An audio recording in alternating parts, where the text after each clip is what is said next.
Well, the rest of these, this flying scroll talks about the convicting power of the Word. That's the 8th vision in chapter 5.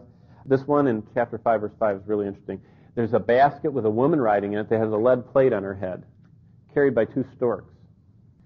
That's a real interesting one to read about. But basically what it's about is, it goes to Shinar, so it goes to Babylon. It talks about the wickedness, and basically we believe it has a lot to do with the commercial greed of Babylonianism, which is materialism, and all that. And that's why we see in Revelation 18 that the Babylon of the future, there's a religious Babylon, global religion, and there's a commercial Babylon, global materialism, and God destroys the religion in chapter 17 and the commercialism, materialism in chapter 18 of Revelation. And this picture is about how God is opposed to the materialism, the power of condemning I wrote the condemning power of the Word, and especially focusing on materialism.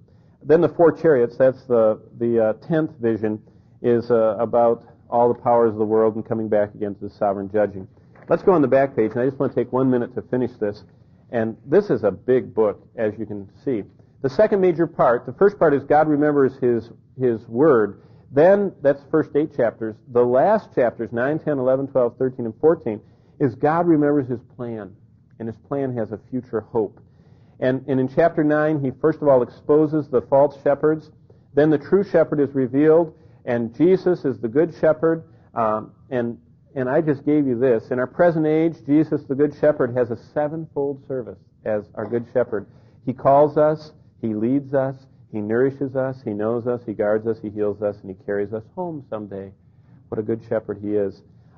There's also in this section talking about the false Jesus, which is the Antichrist, and we don't have time to go through that. I will share with you that the Antichrist, in chapter 11, I'll just show you one thing. In Zechariah 11:15, it says this, "And the Lord said to me, take again your equipment of a foolish shepherd. Behold, I'm going to raise up a shepherd in the land who will not care for the perishing and seek the scattered and sustain the one standing." And it's talking about a false shepherd, but the ultimate false shepherd is the Antichrist. And the Scriptures say in Daniel 7 that he has a super mind. He's one of the more brilliant people that will walk the planet. He has a super mouth. It says he has a mouth that speaks pompous things. He's a superman politician. He gets the whole world united. He's super with money. It says that he's going to exert his commercialism over the whole planet.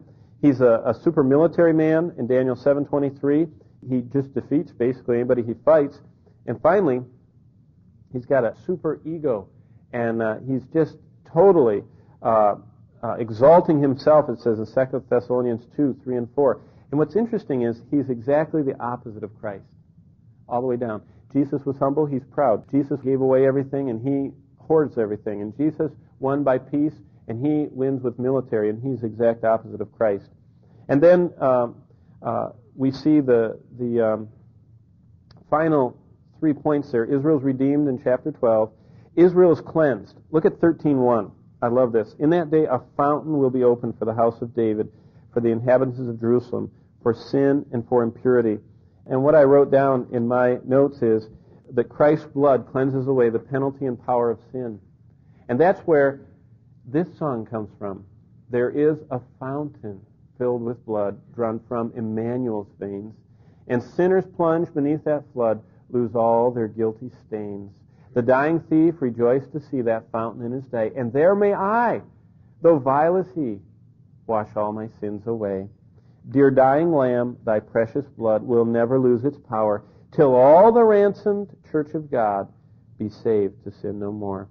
And what a beautiful passage that is, talking about the cleansing of Israel. And finally, Israel will be led by their king, and it talks about that. How he conquers, and verse 12 of chapter 14 says that when he comes, it says the flesh of his enemies will rot before him.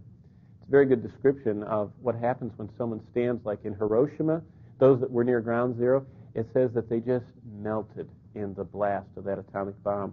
And the one that created the atom, I'm sure, can do a better job than even the atom can.